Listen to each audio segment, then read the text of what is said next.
ओम नमः शिवाय। महाकाल की महिमा। सूत जी बोले, हे ब्राह्मणों, अब आप महाकालेश्वर भगवान की महिमा को सुनिए जो अत्यंत अद्भुत है। उज्जैन नामक नगरी में चंद्रसेन नामक राजा थे। इसी चंद्रसेन राजा की मणिभद्र के साथ मित्रता थी। मणिभद्र सदाशिव के मुख्य सेवक थे। एक बार मणिभद्र राजा चंद्रसेन पर प्रसन्न हुए। उन्होंने राजा को अपनी कौस्तुभमणि प्रदान की जो सूर्य के समान प्रकाशित होती थी। तब तो राजा उसे अपने गले में धारण करके सूर्य के समान चमकने लगे। उस मणि को पास देखकर अन्य राजा उससे ईर्ष्या करने लगे तथा उसे प्राप्त करने की चेष्टा करने लगे। राजा से उन्होंने मांगा भी परंतु राजा ने सभी को मना कर दिया तथा फटकार भी लगा दी। इससे कुछ राजा उससे नाराज हो गए। राजा ने भी युद्ध की तैयारी कर ली। वे अपनी अपनी चतुरंगिनी सेना लेकर युद्ध करने के लिए आए। ये देखकर उसने महाकालेश्वर महादेव जी की शरण ली। उसी समय वहां गोपी आई। उसकी गोद में एक बालक था जो लगभग 5 वर्ष का था। गोपी विधवा थी। वे दोनों वहां बैठकर राजा का शिव का पूजन देखने लगे। फिर पूजन को देखकर वे गोपी बालक को लेकर अपने घर आई। घर जाकर इस 5 वर्ष के बालक के मन में आया कि मैं भी राजा की भांति ही शिव जी का पूजन करूं। ऐसा विचार कर वह कहीं से एक पत्थर का टुकड़ा उठा लाया। दीप धूप नैवेद्य आदि का मन से ही ध्यान करके पूजन करने लगा।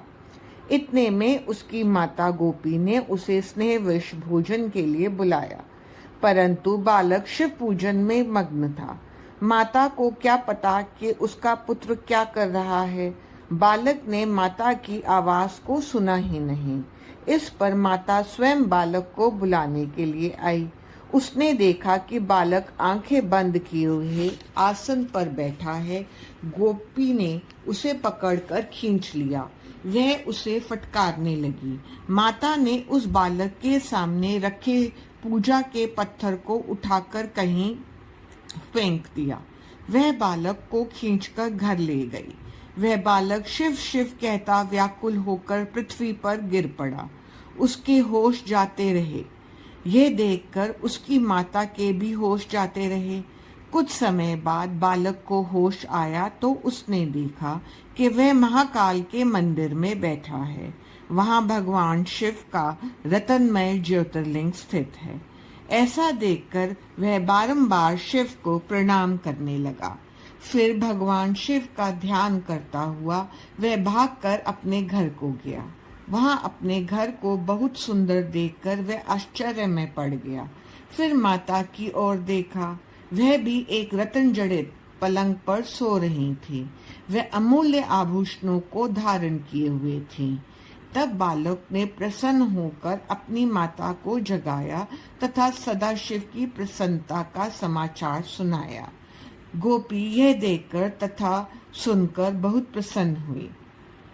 इधर राजा का शिव पूजन का नियम समाप्त हुआ तो उसने इस बालक पर शिव की कृपा होने का समाचार सुना। राजा मंत्रियों के साथ उसके घर गया। वहां भगवान शिव का प्रभाव देखा तो उसके आश्चर्य की सीमा न रही।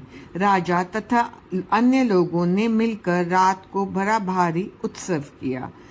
प्रातःकाल यह समाचार पूरे नगर में फैल गया। गोपी के घर नगर के लोगों की भीड़ लगने लगी। चंद्रसेन राजा पर चढ़ाई करने वाले अन्य राजाओं ने भी यह बात सुनी। उन्होंने मान लिया कि उज्जैन नगरी पर तो भगवान महाकाल की भारी कृपा है। सूर्य का यहाँ का राजा चंद्रसेन शिवजी का परम भक्त है। हम उसे जीत नहीं सकते। उसके साथ मित्रता में हमारा कल्याण है। यह सोचकर सभी राजा लोग गोपी के घर शंकर जी के दर्शन करने आए। वहां बालक की भक्ति तथा ज्योतिर्लिंग दर्शन करके भारी आनंदित हुए। राजा के साथ उनकी मित्रता हो गई। फिर वहां प्रत्यक्ष रूप से हनुमान जी प्रकट हुए। उनके दर्शन करके सभी राजा लोग परम प्रसन्न हुए। प्रेम श्रद्धा से उनका सभी ने पूजन किया। हनुमान जी ने गोपी के बालक को उठाकर गले से लगाया। फिर सभी राजा मनुष्यों से वे बोले, देखो भाई, सभी चराचर जगत के कल्याण करता भगवान शिव हैं। इसे गोपी के बालक ने राजा चंद्रसेन को शिव पूजन करते देखा था। उसी प्रकार इसने भी पूजा की। इसका परिणाम यह हुआ कि इसका परम कल्याण हुआ। जो सभी देख रहे हो, यह परम मोक्ष को प्राप्त करेगा। इसके कुल में 8वीं पीढ़ी में महायज्ञ पुरुष होगा, जिसका नाम नंद होगा। उनके घर श्री कृष्ण पुत्र रूप में प्रकट होंगे। इसकी इस समय श्री कट नाम से प्रसिद्धि होगी। इतना कहकर सभी के सामने हनुमान जी अंतर्ध्यान हो गए। चंद्रसेन ने आगंतुक सभी राजाओं का सत्कार किया। सभी राजा अपनी अपनी राजधानियों को गए। चंद्रसेन तथा श्रीकट ने विधि पूर्वक भगवान शंकर की आराधना की। वे दोनों इस लोक में सुख भोग कर अंत में वैकुंठ धाम को प्राप्त हुए। दुर्लभ मोक्ष को उन्होंने पाया। यह शिव कृपा का बड़ा सुंदर महामात्य है। इसके श्रवण करने से ही सभी कष्ट दूर हो जाते हैं तथा भगवान शिव की कृपा होती है। ओंकारेश्वर महिमा। सूत जी बोले, हे मुनियों, अब शिव जी के ओंकारेश्वर नामक ज्योतिर्लिंग का महामात्य सुनिए। प्राचीन काल की बात है कि नारद मुनि ने गोकर्ण नामक शिव जी की पूजा की। फिर वे विंध्याचल पर्वत पर पहुंचे। विंध्या ने नारद की भली भांति आदर सत्कार किया। इसके बाद विंध्याचल को अभिमान हो गया और वह नारद जी के सामने बैठ गया। नारद जी उससे बोले, हे विंध्य, इसमें तो कोई संदेह नहीं है कि तुम सर्वश्रेष्ठ हो। तुम्हारे में ही सर्व पर्वत व्याप्त हैं, किंतु सुमेरु तो नहीं है। सुमेरु सभी पर्वतों में श्रेष्ठ है। तुम सभी गुणों से संपन्न होकर भी उसके समान छोटे हो। नारद जी के वचन सुनकर वह बड़ा व्याकुल हुआ और अपने को धिक्कारने लगा कि मेरा जीवन तो व्यर्थ है, मैं निंदा का पात्र हूँ। अब मैं अपने को सुधारने के लिए भगवान शंकर की आराधना करूंगा। इस प्रकार उसने ओमकारेश्वर क्षेत्र में जाकर शिव जी का पार्थिव लिंग बनाया। उसे स्थापित कर 6 महीनों तक निरंतर उसी के द्वारा विधि पूर्वक शिव पूजन करता इसके परम तप से भगवान शिव प्रसन्न हो गए और बोले, हे विंध्य, मैं तुम पर भारी प्रसन्न हूँ। तुम अपनी इच्छा अनुसार वर मांगो। तब विंध्य ने प्रणाम करके उनसे कहा, हे नाथ, यदि आप मुझसे प्रसन्न हैं तो मेरी बुद्धि को श्रेष्ठ विचार प्रदान कीजिए। शिव ने तथा अस्तु कहा।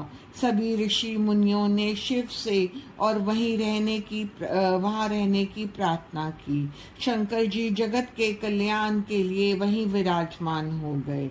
हे ऋषियों, ओमकारेश्वर तथा परमेश्वर 2 नामों से शिव जी वहाँ विराजमान हैं, किंतु दोनों एक रूप ही हैं। उसमें कोई भेद नहीं है। ये दोनों ही स्वर्ग मोक्षादि फल देने वाले हैं। इस प्रकार विंध्याचल ने मन चाहा वरदान पाकर भगवान के चरणों में प्रेम प्राप्त किया। शिव जी भी अपने भक्तों पर अनुग्रह करते हुए वहां पर अंतर ध्यान हो गए। श्री केदारेश्वर की महिमा। सूत जी बोले, हे ऋषियों, विष्णु भगवान के स्वरूप नारायण भगवान ने बद्रिका आश्रम में जाकर तप किया। शिव जी वहीं पार्थिव लिंग में प्रकट हो उनकी पूजा को अंगीकार करते रहे। इस प्रकार बहुत सा समय व्यतीत हो गया।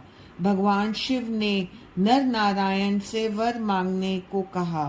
नारायण भगवान ने शिव से कहा, हे नाथ, आप अनुग्रह पूर्वक साक्षात रूप में यहीं सदा विराजें। इस पर नारायण की प्रार्थना पर सदाशिव ज्योतिर्लिंग रूप से विराजमान हो गए। उनका नाम केदारेश्वर प्रसिद्ध हुआ। जो यहाँ केदारेश्वर के दर्शन व पूजन करते हैं, उनकी सभी मनोकामनाएं पूर्ण होती हैं। एक समय की बात है कि पांडवों ने शंकर जी को यहाँ महेश रूप में देख लिया। वह उनके पास पहुँचे तो शिव भागने लगे, किंतु पांडवों ने उनकी पूंछ पकड़ ली और प्रार्थना की कि हे प्रभु, आप भाग कर ना जाएं, आप साक्षात शिव हैं, हमने आपको पहचान लिया है। तब शंकर जी की कृपा से उनके सभी कष्ट दूर हो गए और इन्हें इच्छित फल वर दिए। हे ऋषियों, केदारेश्वर की पूजा अर्चना से इच्छित वर की प्राप्ति होती है।